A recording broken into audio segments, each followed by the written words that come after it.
always good to have Joe DiGenova as well. Our former U.S. Attorney for the District of Columbia joins us at this time every Monday when we're lucky. Hey, Joe. Hello, good morning. Good morning. Good morning. Listen, I really can't wait to hear your take on the exclusive interview that CNN gave to Hillary Clinton. But can we start first on this OPM story, because it sort of got swept under the rug Friday. It's the largest federal employee hacking of federal employee records. And Catherine Archuleta, quietly steps down. What is the legal trouble the government might have here, as employees are now finding out that potentially, negligently, their records have been put into some criminal hands? Do they have any? And Joe, I have a very personal interest in this. I can make anything about me, as we all know. For a friend. My husband and I both got the form letters a few weeks ago. So do I and my wife Victoria, because we just, within the last year, underwent a background check for top-secret national security clearances by OPM, so those records are theoretically compromised. And as you know, those are the worst, because that's where they ask you everything about your personal life, every place you've ever lived, Social Security, bank accounts.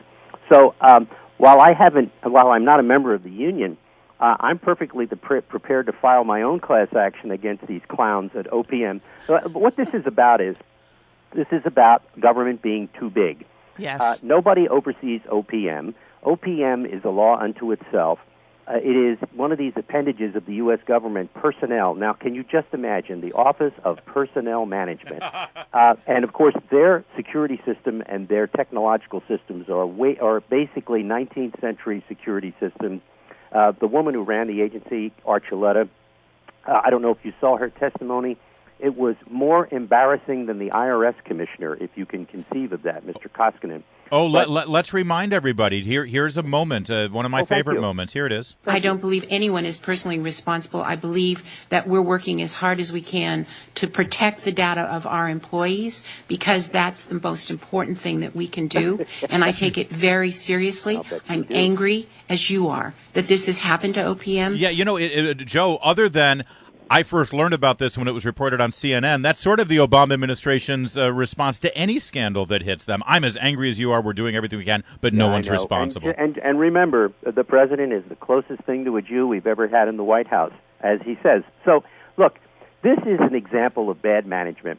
If they're not out to get you, which they're really good at, like at the IRS, when they really want to get you, they're really good at management.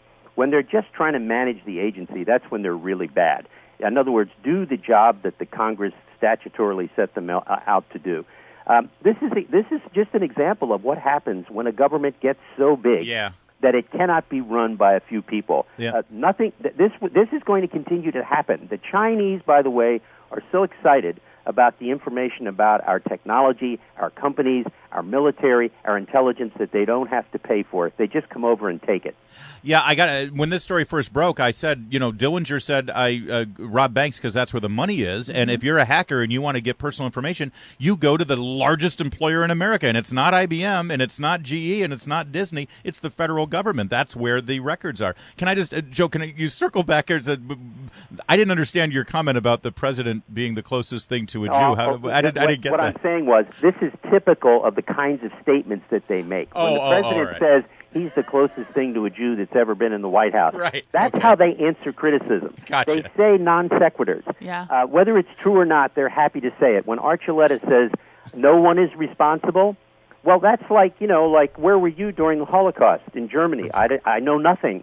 Thank you, Joe. But Joe, not to take this immediately to the worst case scenario, but again, I do that, right? So let's talk about national security and say you are a very high level official at the CIA, right? Or an operative working somewhere overseas, right? Aren't you and your family now subject potentially to really, really terrible things and blackmail? And absolutely. Listen, there's all kinds of stuff that can happen with this information in the hands of people. This does create, by the way, this compromise does create responsibilities on the part of the FBI, the CIA, and, of course, our national intelligence superstructure to make people aware of blackmail, to send out special notices, and to put upon them special responsibilities to immediately approach their superiors when something like this happens.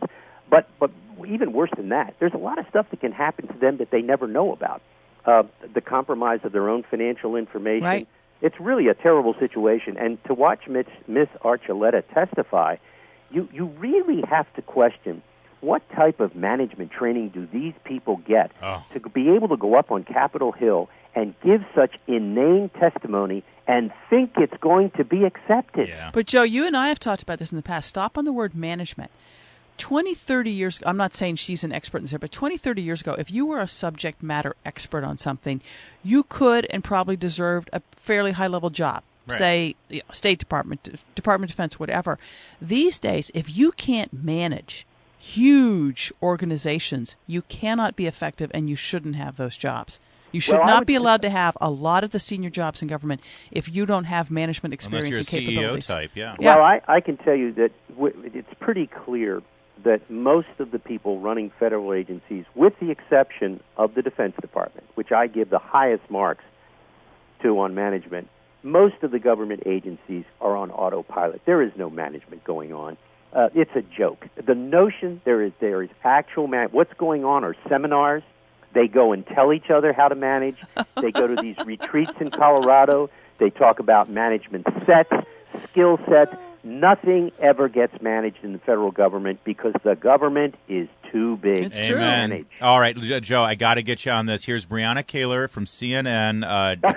I know. Cross-examining Hillary Clinton. Listen to this. But you said that they did the same thing, that they used a personal server and while facing email. A subpoena, deleted emails from them? You know, you're starting with so many assumptions I've never had a subpoena. All right, Joe DiGenova, was that the most egregious thing you heard in this interview? Well, it's hard to know where to start. Mrs. Clinton, as you know, William Safire famously in the 1990s in his op-ed in the New York Times called Hillary Clinton a congenital liar. And, of course, she is. That is now an unassailable established fact. Mrs. Clinton is a liar. What you heard was conscious avoidance of the truth by Mrs. Clinton. Of course, she was served with a subpoena in March of 2015.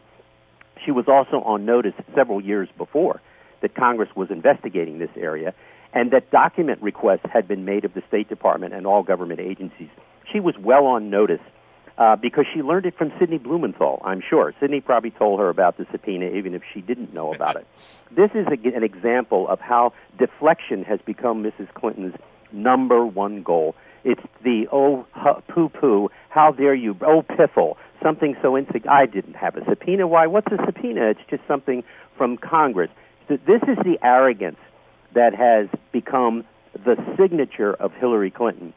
It remains to be seen whether or not the courts, Congress, and the media take her on. By the way, let's remember this stuff about Hillary. The most important thing to remember about Hillary and the subpoena is she set up her private email system and her server at home before she became Secretary of State. It was designed purposely to avoid public scrutiny, it was designed to thwart congressional investigations, Freedom of Information Act requests, the courts, and the news media. That was the purpose of it. And everybody who interviews her forgets this. Yep. And they go into these little dinky-winky details.